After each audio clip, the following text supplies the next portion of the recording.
Diar, bohongi publik soal positif corona, Rizik DKEK diganjar 10 tahun penjara. Penulis, Niha Alif.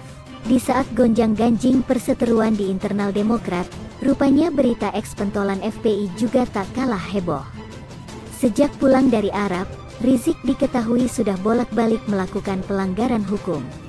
Mulai dari membuat pesta nikah tanpa prokes, acara maulid yang juga tanpa prokes hingga peristiwa baku hantam dengan aparat. Dengan semua tingkahnya wajar kalau ia sudah selayaknya ditindak. Berapa banyak masyarakat terdampak ekonominya karena aturan pembatasan sosial? Berapa banyak nakes yang harus jadi korban? Tapi, salah satu pimpinan ormas yang mengaku turunan Nabi malah hobi melabrak aturan. Anehnya masih banyak orang yang bersimpati karena embel-embel Habib. Padahal turunan Nabi sekalipun tak serta-merta bebas dari dosa. Apalagi yang sukanya mengumpat dengan kata-kata kasar, seperti lonte. Ditambah sikap premanisme, sok suci, tapi dari belakang diam-diam koleksi foto bugil yang bukan mahramnya. Mungkin inilah jalan Tuhan menghukumnya lewat pandemi corona. Sebelumnya dilansir dari jpnn.com, Direktur Tindak Pidana Umum Bareskrim Polri Brigjen Andi Rian Jayadi mengatakan Habib Rizik Syihab sempat berbohong soal hasil swab tes di RS UMI, Bogor, Jawa Barat beberapa waktu lalu. Menurut Andi, hal ini diketahui setelah penyidik melakukan pemeriksaan mendalam terhadap tersangka maupun para saksi. Kan diketahui bahwa Habib Rizik sudah positif COVID-19 itu tanggal 25 November, tetapi pada tanggal 26 November itu mereka ngomong tidak ada masalah, sehat, tidak ada sakit apapun. Disebarkan melalui Front TV, ujar Andi kepada wartawan, Selasa, 12/1. Atas hal itu, penyidik menjerat Habib Rizik dengan pasal 14 UU nomor 1 tahun 1946 tentang peraturan hukum pidana. Khusus untuk Rizik dia lewat Front TV. Sementara untuk RS UMI kan ditanya sama media tuh waktu itu ada konferensi pers toh, tambah Andi. Diketahui, Habib Rizik Syihab bersama menantunya Muhammad Hanif Alatas serta Dirut RS UMI Andi Tatat sudah ditetapkan sebagai tersangka terkait tes swab di RS UMI Bogor. Ketiganya dijerat pasal berlapis dengan ancaman hukuman hingga 10 tahun penjara. Brigjen Andi Rian Jayadi mengatakan, Habib Rizik, Hanif dan Andi Tatat dijerat pasal 14 ayat 1 dan 2 UU nomor 4 tahun 1984. Ketiganya juga disangkakan pasal 216 KUHP dan pasal 14 serta pasal 15 UU nomor 1 tahun 1946. Pasal 14 ayat 1 dan 2 UU 4 tahun 1984 tentang wabah penyakit. Hasil dalam lidik, sidik konstruksi pasal ditambahkan. Pasal 216 KUHP, pasal 14 dan 15 UU 1 tahun 1946 tentang peraturan hukum pidana. Ancaman maksimal 10 tahun penjara, kata Andi. Menanggapi ancaman hukum Rizik, kuasa hukum hanya bisa geleng-geleng tak berdaya. Seperti dilansir kompas.com, kuasa hukum Front Pembela Islam, FPI, Aziz Yanwar, mengaku heran dengan pasal yang digunakan untuk mendakwa kliennya. Lantaran ancaman hukuman dari pasal tersebut hingga 10 tahun penjara. Kami lihat ancaman hukuman pasal-pasal yang dituntut oleh jaksa di dakwaannya itu luar biasa. Ancaman hukumannya 6-10 tahun. Ini ajaib sekali, kata Aziz Yanwar, Rabu, tanggal 10 Maret tahun 2021. Inilah bukti kekuasaan Tuhan saat namanya dilecehkan. Mereka yang sering teriak takbir disertai kata-kata kotor dan umpatan akhirnya celaka akibat corona. Kedatangan Rizik di saat pandemi bukanlah suatu kebetulan. Ini semua sudah digariskan Tuhan. Maka bagi mereka yang berakal tentunya akan berpikir lagi. Apakah Rizik adalah orang yang dekat dengan Tuhan atau malah dibenci? Kalau saja Arab Saudi tak mendeportasi disertai kedatangan Chaplin dengan koper berisi uang, tak mungkin Rizik mau dan bisa pulang. Apesnya saat kangen membuat keributan dan kerumunan, bertepatan saat semua negara tengah melakukan prokes ketat lantaran corona. Rizik juga dengan bodohnya membohongi publik dan media mengenai statusnya. Padahal sebelum dirawat di RS Umi, dirinya sudah kontak dengan ribuan orang. Harusnya Rizik dikarantina mandiri.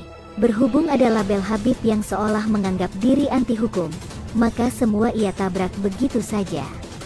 10 tahun penjara baru ganjaran dari satu kasusnya. Belum ditambah kasus chat mesum dengan Firza dan rentetan kasus lama mulai dari penodaan lambang negara, penghinaan Hansip dan banyak lainnya. Sebenarnya kita kasihan orang setua dia harus menghabiskan sisa umur di penjara. Tapi, kalau ini adalah hukuman dari Sang Maha Kuasa, lantas bisa apa? Jangan teriak-teriak dizolimi pemerintah. Kenapa tak sekalian teriak minta tolong pada Allah kalau betul dia turunan kekasihnya? Prihatin, Rizik akan didakwa 5 pasal sekaligus, semoga tabah. Awal dari nasib Rizik ke depan akan segera ditentukan.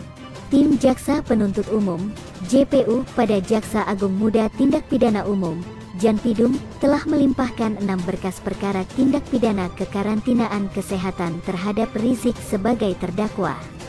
Ke-6 berkas yang sudah dilimpahkan yaitu terdakwa Rizik, H. Haris Ubaidillah, Ahmad Sabri Lubis, Ali Alwi Alatas bin Alwi Alatas, Idrus alias Idrus Al-Habsyi, dan Maman Suryadi atas kasus kerumunan di Petamburan, Megamendung, dan hasil suap di RS Umi Bogor. Khusus untuk Rizik, ada 5 pasal yang bakal didakwakan kepadanya. Pertama, Pasal 160 KUHP Jo Pasal 93 Undang-Undang Republik Indonesia Nomor 6 Tahun 2018 tentang Kekarantinaan Kesehatan Jo. Pasal 55 Ayat 1 Pertama KUHP. Kedua, Pasal 216 Ayat 1 KUHP Jo.